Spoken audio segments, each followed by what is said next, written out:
ఒక్క విషయం నేను పాయింట్ చెప్పి మిగతా వాళ్ళకి ఇస్తాను. 2019లో ఏం జరిగిందో మీకు అందరికీ తెలుసు.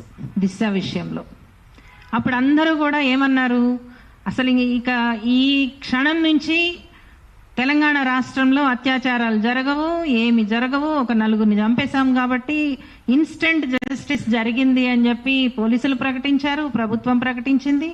మొత్తము సెలబ్రిటీస్ దగ్గర నుంచి కుటుంబాల దగ్గర నుంచి అందరూ ఒకటే పెట్టారు. కానీ రూల్ ఆఫ్ లాకి వ్యతిరేకంగా వెళ్లారనేటటువంటి విషయాన్ని మర్చిపోయారు. 2019 నుంచి ఈ క్షణం వరకు తెలంగాణ రాష్ట్రంలో జరిగినటువంటి నేరాలన్నీ స్త్రీల మీద హైయెస్ట్, మొత్తం ఫస్ట్ మధ్యప్రదేశ్లో ఉంది, సెకండ్ తెలంగాణలో ఉంది. తెలంగాణ మొత్తం దేశంలోనే స్త్రీల మీద అత్యాచారాల విషయంలో, పిల్లల మీద జరుగుతున్న అత్యాచారాల విషయంలో సెకండ్ హైయెస్ట్. ఇది కదా మాట్లాడవలసింది. అంటే ఒక ఇన్స్టెంట్ జస్టిస్ పేరు మీద ఒక నలుగురిని చంపేస్తే అత్యాచారాలు ఆగుతాయా? అది ఆగాలంటే ఏం చేయాల్సి ఉంటుంది?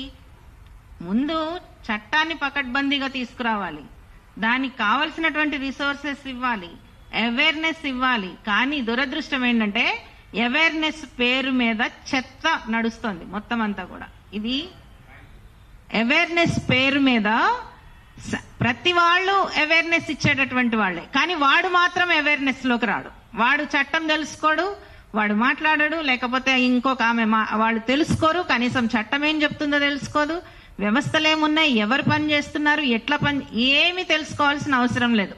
మొత్తం అంతా తీసుకెళ్లి బట్టల మీద పెట్టేసి ఆమె ఇంకొక స్త్రీ మీద అవాకులు చవాకులు పేలటం అనేటటువంటిది ఒక రాజకీయ నాయకురాలైనటువంటి సంధ్యారెడ్డి చేస్తున్నటువంటి పని ఏదైతే ఉందో. పైగా ఆమె ఉమెన్స్ కమిషన్ కూడా విమర్శిస్తుంది. అంటే ఈమె ఒక్కటే కాదు, చాలా మంది సంధ్యారెడ్డిలు ఉన్నారు. ప్రతి మనిషిలోనూ, ప్రతి మగవాడిలో, ప్రతి స్త్రీలో చాలా మంది సంధ్యారెడ్డిలు ఉన్నారు. ఈ సంధ్యారెడ్డిల్ని మార్చాల్సినటువంటి అవసరం ఉన్నది. ఇప్పుడు శ్రావ్య మాట్లాడతారు.